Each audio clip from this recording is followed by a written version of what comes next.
Hey, what's up everyone? How's everyone doing out there today? Welcome back to Wildcat MTG.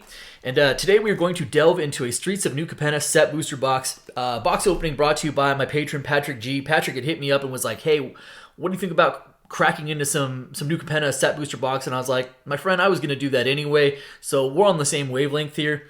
Admittedly, like when New Capenna came out, I was kind of medium on the set itself. But one of the things I really appreciate about the set is that the strength of the set is in the rares and not in the mythics. In fact, it's really not in the mythics at all, but there's a lot of really strong rare pulls that we'll talk about. Additionally, the list for New Capenna is the list done right, in my opinion. So for this particular set, they pared it down to only 67 cards, down from hundreds of cards. 9 of those are like the functional reprints of the Stranger Things cards, and then the other 58 cards on the list are all rares or mythics, and there's some really good ones on there. So we'll talk a little bit about that. Hopefully we see some fun pulls. Patrick, good luck, and thank you so much for allowing me to open this for you. With that being said, I'm going to go and dive on in, and let's crack some packs. So list pulls are about on set booster packs. List pulls appear about 1 in every 4 packs, about 25% of the time. I think they said the Stranger Things appear in like 1 in every 8 packs. So that means in a set box with roughly, well not roughly, 30 packs. Got a box topper in here. I almost forgot about this. Haha! It's Gallagreeters. We'll set that aside. We'll let it's always the same. We'll let Patrick open that himself. So that means in any given set box, you're probably good for 7 to 8 list hits. Now, probably 3 to 4 of those are going to be the Stranger Things reprints, and if you're wanting some of those, that's really cool. But unfortunately, from a value standpoint, like none of them really hold value. Like, they're all like 25 cents. But that should mean that you're getting a few cracks at some of the good stuff off of the list. And as I mentioned, 58 cards, and when I went and looked, 12 of the 58 cards were $5 and above off of this particular version of the list, and there are some really good ones on there, like Sensei's Divining Top, Anointed Procession, Vampiric Tutor, Sakashima's Student. I think I'm missing at least one other one, Exquisite Blood. So there are some bangers on there. I'm hoping we see at least one of those today. All right, start off with our Swamp. Oh, that's right. I was thinking, like, I've opened so many like the Japanese packs recently that I almost forget that all the good stuff. Oh, and these are set packs as well. So all the good stuff's kind of in the back here. All right, here we go. Maestro's Charm in that. Whoa. Calm down. Here we go. In that Golden Age treatment. Spara's Adjudicators, sure.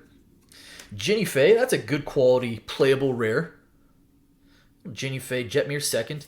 And a common Civic Gardener. I did mention that the value is really in... Move some stuff around here. The value is really in the rare slot. I think the most valuable Mythic right now is like maybe $6. Not that much. But you know what we do have is we have the Tri-Lands in here. Triomes, or call them whatever you want. But they're all great. And if you go back to my previous videos of this, I was like, hey, these Tri-Lands are like $5, $6 now. They're not going to be that way. Like we already know from Ikoria what these are going to age into, and they have started that path. All right. Jewel Thief, Light 'em Up, Witty Roaster, Warm Welcome, Bouncer's Beatdown, Venom Connoisseur, Angelic Observer, Scuttling Butler.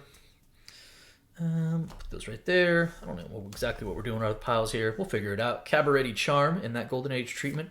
And our rare is an Incandescent Aria and a Foil Waterfront District. So as of the filming of this video, the most valuable of the Tri-Lands is Jetmir Gardens. That's like approaching $25. I think the lowest is Xander's Lounge, and that's like $9. So, you know, you should be good. I say should. It varies. Should be good on average for probably at least 3 Tri-Lands per set box. I would say on average 2 to 3, maybe sometimes more. But those are certainly bringing value at this point. There's also some other good ones. All right, Swooping Protector, Wingshield Agent, Illuminator Virtuoso. And then we've got our Riveteer's Charm, Racer's Ring, Mr. Orfeo, and Shakedown Heavy. It's actually a good rare, and a foil rare, Hostile Takeover. Oh, and there's our first list hit. It's good old Krenko. Krenko's not one of the bigger ones, but it is it's a quality rare. Like Krenko, I feel like Krenko's basically always worth $1 too, right? I don't know. Let's do this. Who knows? Okay. Additionally, rare slot also has Ledger Shredder. Also has Unlicensed Hearse, which has come down quite a bit in value, but does still see some play. occasional play. All right, Big Score, Social Climber, Antagonize, Dusk Mangler, Tavern Swindler. Into our Shattered Seraph, Rocco Cabaretti, actually a pretty solid uncommon as far as playability is concerned. Rare is a Maestro's Diabolist, and a Glittering Stockpile foil uncommon. And then our token at the end there. All right. You know, and if you think about it, I think these boxes are still under $90. They were like $75 for a minute. But things have kind of started finally going back up in price. And as of right now, whoa. I think these boxes, we did our gold stamped. Hopefully we don't see that card. That is a terrible mythic. But as of right now, I think these boxes are like just below 90, about $88. Okay, Torch Breath, Call on the Professional, Fiend's Silencer, Botanical Plaza, and Vazzy. Okay, so we got a rare off of the command. I think it's a commander slot. Oh, Vazzy, that's cool. Solid rare. There we go. Nice. First of the Tri-Lands is Zeator's Proving Ground. I want to say Proving Ground's probably like, again, if Xander's Lounge is the lowest at like 8 to 9, all the rest of them are kind of in the middle, like 12, 13, 14, $15. So that's still a very solid hit for us. Proving Ground, I'm going to guess it's probably right around like the $12 range right about now. And if you think about it, you know, if on average you average, again, let's call it three tri-lands. Let's just say the average of those three tri-lands is 12 apiece. On a $88 box, getting at least 36 back on lands from the rare cycle, that's a pretty good starting point, right? Whack. Nightclubber, Fairy Vandal. Get ourselves Cormella, Glamour Thief, Waterfront District, Brazen Upstart.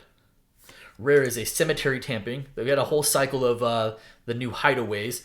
I think only one of the hideaways is really good, the white one. So we get our next list hit here, and this is one of those secret Stranger Things secret lair like functional reprints when they're like, okay, well, if we're gonna print functionally unique cards, we need to make sure that we reprint them into packs so that people can get them, so that it's not necessarily tied to just a secret lair. You can tell because of the Friends Forever. Again, I think they're pretty cool, and I like the idea that they made them achievable and obtainable for people to get, but unfortunately none of them really carry value. There we go. A couple of them are pretty good though. All right, and we should probably still get at least 4 to 5 mythics in this box. And some of them are better than others. They're just not the big chase in this set, which is funny.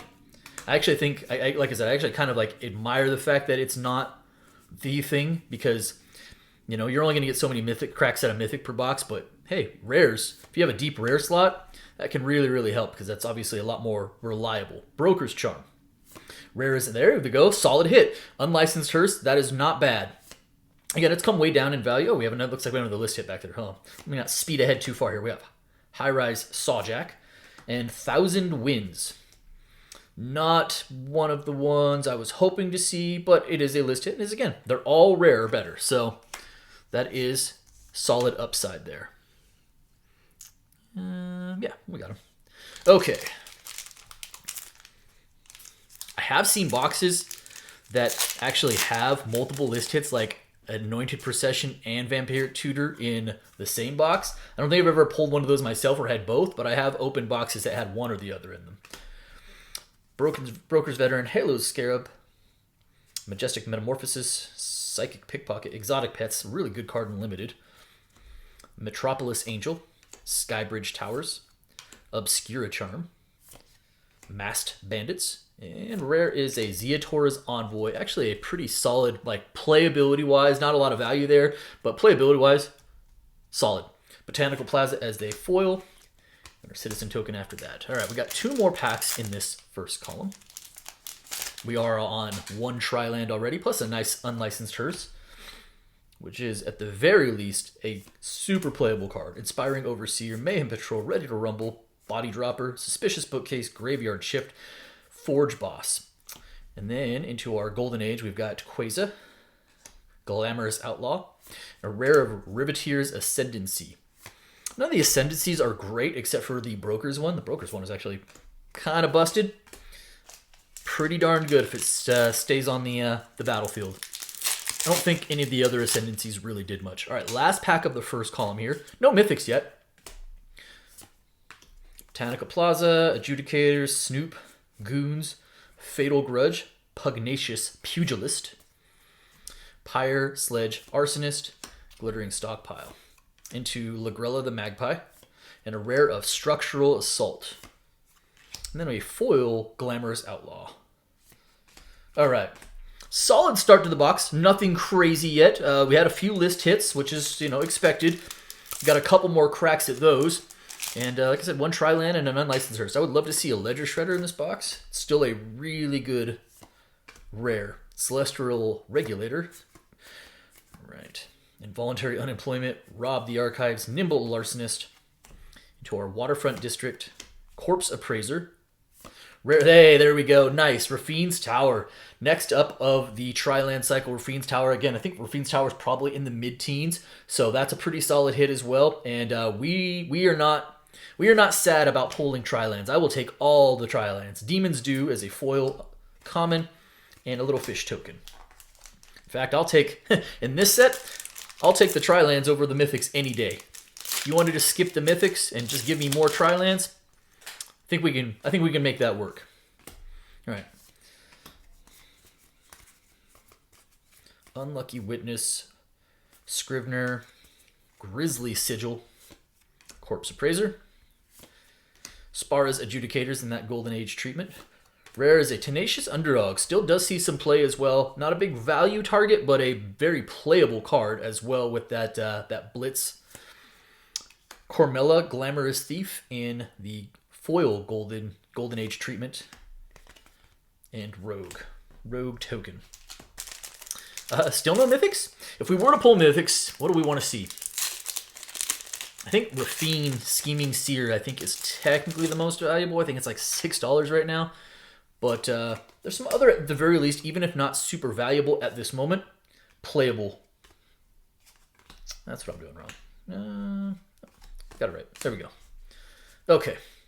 Civil Servant, Throng, Decoys, Requisitioner, out of the way. Then we've got ourselves a Rocco Cabaretti, Rakish Revelers. Mythic is a Borderless All-Seeing Arbiter. It is a Mythic. It is a Borderless Mythic. It is unfortunately not a great one. All-Seeing Arbiter is kind of a weak Mythic. It kind of stands second to what's the Meeting of the Five as probably the two worst Mythics in this set. It's cool looking. I wish the card was a little bit better, but a Borderless Mythic nonetheless. A double Mythic though. Let's make this happen. Hey, there we go. Nice. Lord Xander, one of the heads of the factions of the guilds, or call them whatever you want. This card is mean. It is a Vampire Demon Noble. Xander's worth a few bucks, but his meanness and playability more than makes up for the All-Seeing Arbiter. Make Disappear. Actually, a pretty solid foil common because it sees a ton of play. And then Cecily, the Haunted Mage, which is another one of our Stranger Things cards. Your maximum hand size is 11. I'm going to guess that this is the card for 11, the character. So that is our fourth list hit as well. Now we're up to 2 Mythics. We went from 0 to 2 real quick. Again, I think that foil Make Disappear, because Make Disappear sees a bunch of play, it actually does carry some value. All right. Little Mountain. River 2's Outlook. Slip Out the Back. Solid uncommon. Public Enemy. A Little Chat. Also, Deece. Disciplined Duelist. Racer's Ring. Hostile Takeover. And a foil uncommon Public Enemy, followed by the Citizen token. All right, we're about the halfway point of the box here.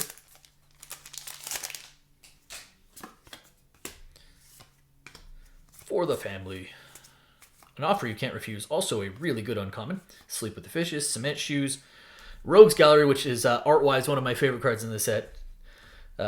Yeah, just very much an homage to The Usual Suspects, which is a movie I love, so that's great. Glamorous Outlaw. Void Rend, good quality removal, good playable card. Body Dropper as a foil common, and our counters card. All right.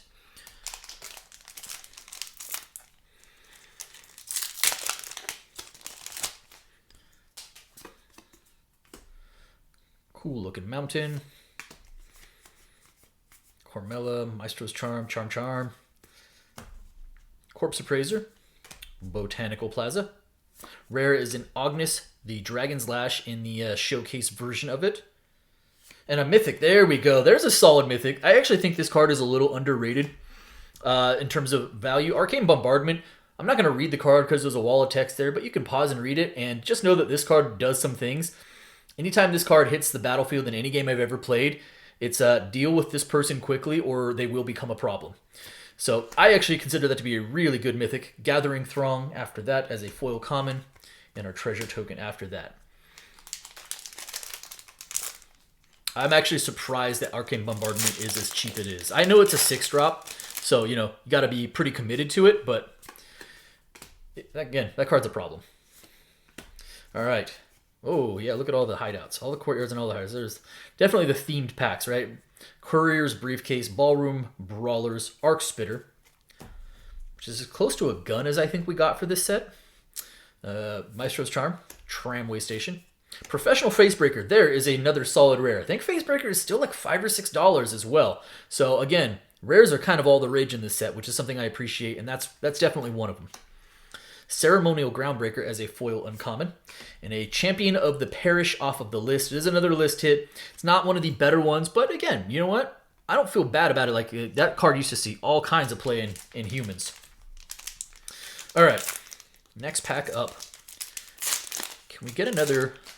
You know what we could get that would be awesome? Would be like a Borderless Tri-Land. Let's see about that. Deal gone bad. Refused to yield. All right, Mr. Oreo again. Skybridge Towers. Disciplined Duelist. Rare is a Workshop Warchief. Not a value target, but I actually really like this card. It reminds me a lot of like kind of like Thragtusk, right? A little bit more expensive, but still really solid playable card. Racer's Ring. And Fool's Card. All right. 2 packs left in this middle column.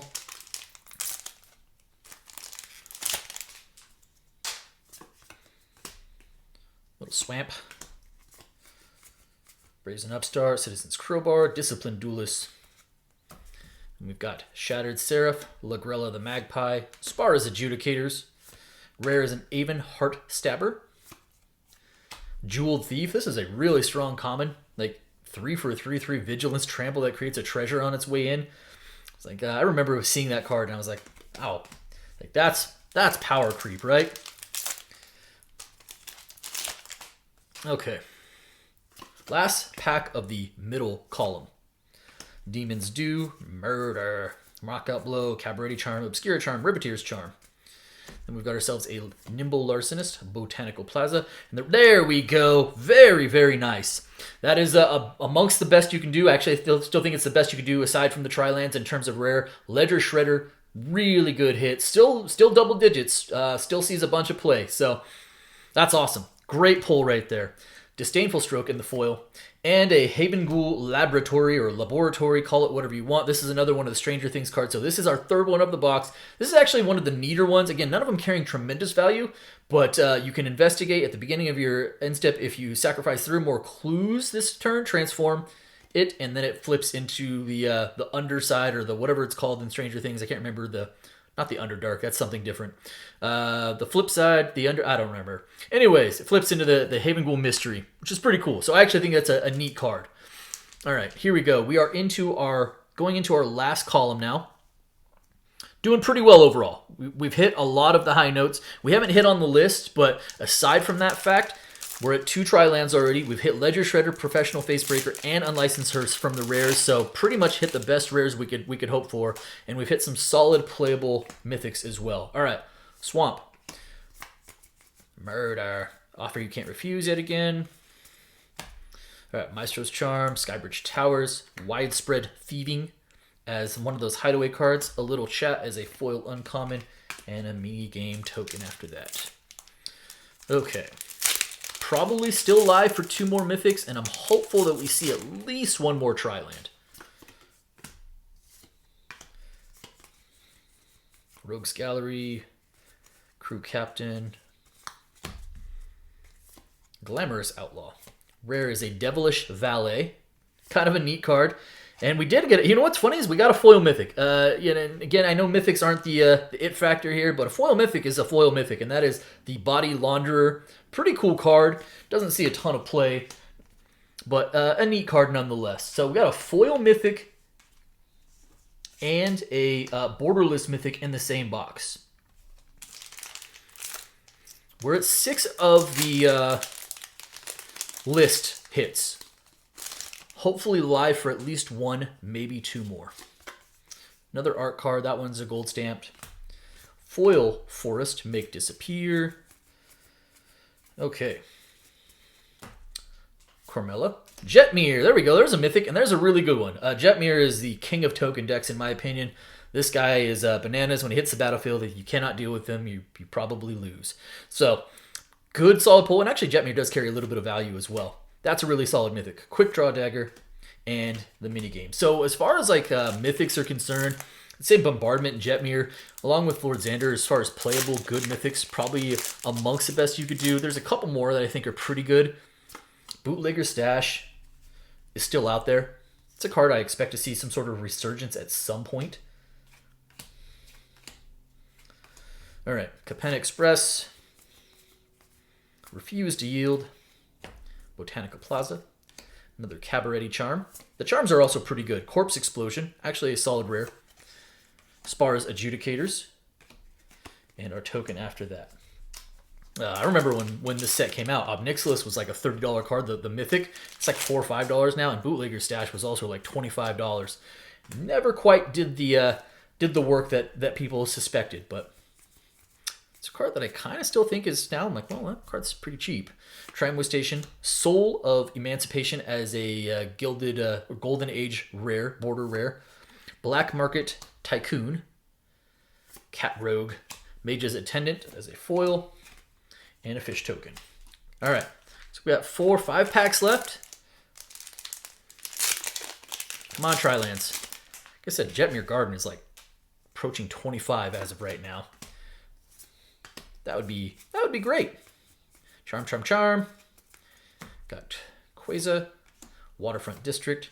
Hey, threefold Signal. I'm not sure if this still carries the value, but as a commander card, it is A, it's a mythic, and B, did actually have some value at one point, so that's not bad.